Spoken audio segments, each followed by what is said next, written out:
Hello, it's day 318, and I want to talk about non-food punishments.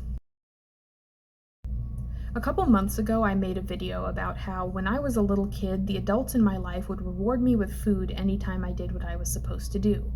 And I was really critical of those adults during that video, because I was a fat kid, and being fat reflected poorly on my caretakers. So those same adults who were giving me candy and marshmallows for doing even remotely well in school were also expecting me as a 9 or 10-year-old to regulate my own body and shed pounds so that it wouldn't embarrass them. I carried that idea of food as a reward well into my adulthood, into my dieting and restricting days. I would tell myself that I couldn't eat certain foods unless I performed certain acts. You run a mile, maybe then you can have a candy bar, but it wasn't acceptable unless I did a certain thing. Jump through the hoop, monkey, and then you can have your food.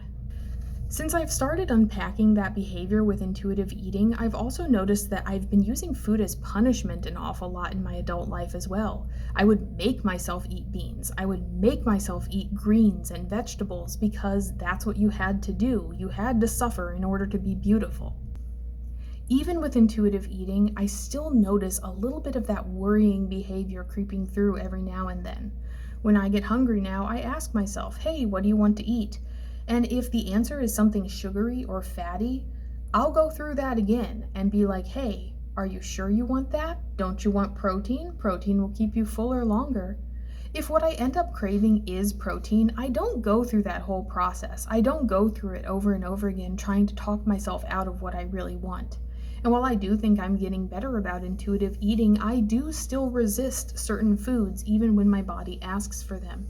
Weird things like, oh, are you sure you want a slice of brie cheese? One slice of brie cheese?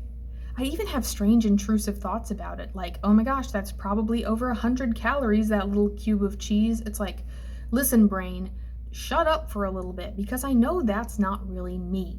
That's the voice of all of those people in my past who were sending me such mixed messages. Food is a reward. No, food is a punishment. Food is something to be ashamed of. Your body is something to be ashamed of. You're doing well, so here's something that's going to make you do worse in a different area of your life. It was so confusing to me, and it continues to be confusing.